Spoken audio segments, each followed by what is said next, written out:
வணக்கம் நண்பர்களே. மாநிலம் முழுவதும் மாணவிகளுக்கு பெண்களுக்கு எதிராக பாலியல் துன்புறுத்தல்கள் நடத்தப்பட்டு அது கொலைகளாகவும் நடத்தப்பட்டிருக்கிறது. எத்தனை கொடூரமான நிகழ்வுகள் என்று இதை கேள்விப்படுற எல்லாத்துக்கும் தெரியும். இதற்கு அடிப்படை காரணமாக இருப்பது எது?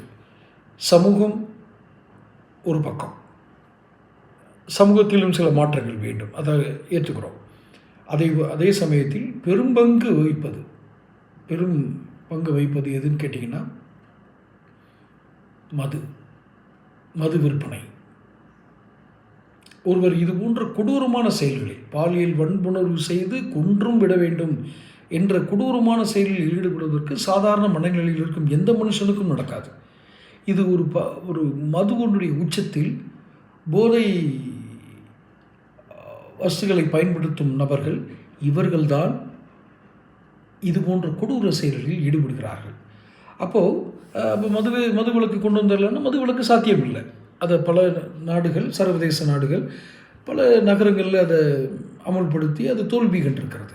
இன்றும் முழு மது விலக்கு இருக்கிற பீகார் ஆகட்டும், குஜராத் ஆகட்டும், அங்கே பேரலல் எக்கனாமின்னு சொல்கிற அளவுக்கு ஒரு அரசாங்கம் நடத்தினால் என்ன வருமானமோ அதுக்கு இணையான வருமானம் அந்த பிளாக்ல விற்கிறாங்க, கள்ள சந்தையில்.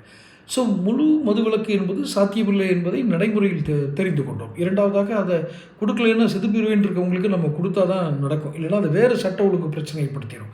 ஆனால் இது போன்ற கொடுமையான செயல்களில் ஈடுபடுவது, தூண்டுவது என்பது எதில் நடக்குது தெரியுமா? மது விற்பனையில் மட்டும் இல்லை, கூடுதலான இடங்கள் டார்கெட் வச்சு விற்கிறது.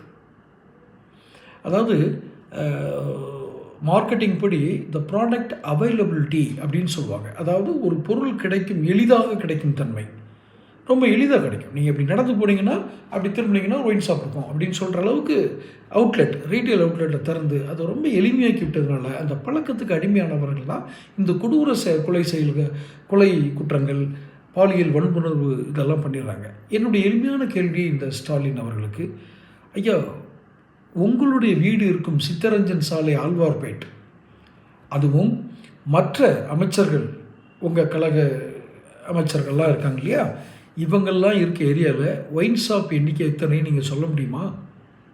குறைந்தபட்சம் முதலமைச்சர்னா என்ன, தமிழ்நாட்டினுடைய முதல் குடிமகன் வச்சுக்கோங்க. ஆனால் நீங்கள் ஃபஸ்ட்டு சிட்டிசன். ஆனால் நீங்கள் என்ன பண்ணுறீங்க? மதுவை தாராளமயமாக்கி இந்த குற்றங்களுக்கு அடிப்படை காரணமாக இது இருக்குன்னு தெரிஞ்சிருந்தும் இந்த தவறு பண்ணியிருக்கீங்க. நீங்கள் ஒரே ஒரு பதில் மட்டும் சொல்லுங்கள். நீங்கள் இருக்க ஏரியாவில் எத்தனை மதுக்கடைகளை அனுமதித்திருக்கிறீர்கள்? தைரியமாக சொல்ல முடியுமா?